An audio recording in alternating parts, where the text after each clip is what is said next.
बिस्मिल्लाहिर्रहमानिर्रहीम। मौत की इद्दत का बयान। किसी का शौहर मर गया तो वह 4 महीने और 10 दिन तक इद्दत बैठे।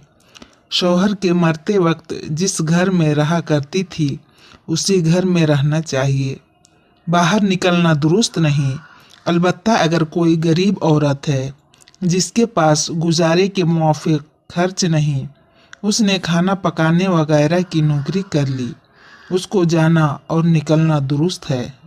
लेकिन रात को अपने घर ही में रहा करे, चाहे सेहपत हो चुकी हो या ना हुई हो, और चाहे किसी किस्म की तन्हाई दे जाई हुई हो या ना हुई हो, और चाहे हैज आता हो या ना आता हो, सबका एक ही हुक्म है कि 4 महीना 10 दिन इद्दत बैठना चाहिए। अलबत्ता अगर वह औरत पेट से थी, इस हालत में शौहर मरा तो बच्चा पैदा होने तक इद्दत बैठे। अब महीनों का कुछ एतबार नहीं है। अगर मरने से 2-4 घड़ी बाद बच्चा पैदा हो गया तब भी इद्दत खत्म हो गई। घर भर में जहाँ जी चाहे रहे। ये जो दस्तूर है कि खास एक जगह मुकर्रर करके रहती है कि गमज़दा की चारपाई, और खुद गमज़दा वहाँ से टलने नहीं पाती। ये बिल्कुल मुहम्मल और वहियात है, उसको छोड़ देना चाहिए। शौहर नाबालिग बच्चा था और जब वह मरा तो उसको पेट था, तब भी उसकी इद्दत बच्चा होने तक है। लेकिन ये लड़का शौहर का ना कहा जाएगा। अगर किसी का मियाँ चांद की पहली तारीख मरा और औरत को हमल नहीं, तो चांद के हिसाब से 4 महीने 10 दिन पूरे करे, और अगर पहली तारीख नहीं मरा है तो हर महीना 30-30 का लगाकर 4 महीने 10 दिन पूरे करना चाहिए। और तलाक की इद्दत का भी यही हुक्म है।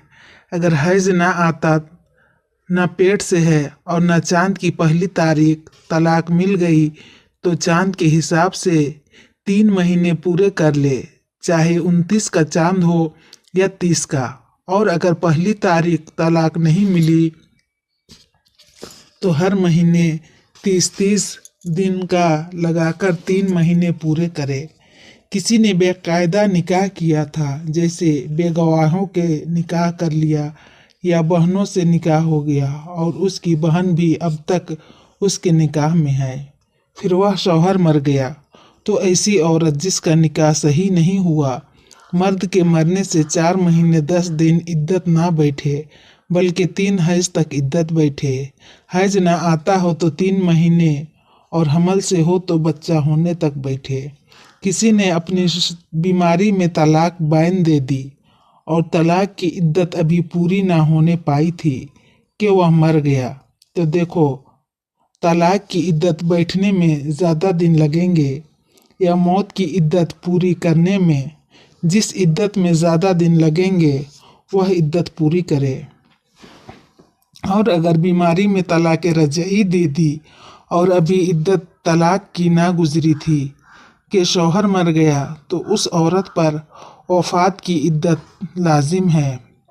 किसी का मियाँ मर गया मगर उसको खबर ना मिली, 4 महीने 10 दिन गुजर चुकने के बाद खबर आई तो उसकी इद्दत पूरी हो चुकी। जब से खबर मिली है तब से इद्दत बैठना ज़रूरी नहीं।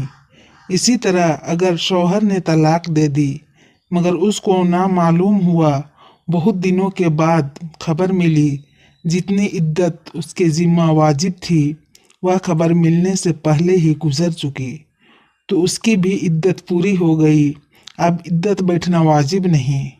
किसी काम के लिए घर से कहीं बाहर गई थी या अपनी पड़ोसन के घर गई थी कि इतने में उसका शौहर मर गया, तो अब फौरन वहाँ से चली आवे और जिस घर में रहती थी वहीं रहे। मरने की इद्दत में औरत को रोटी कपड़ा ना दिलाया जाएगा, अपने पास से खर्च करे।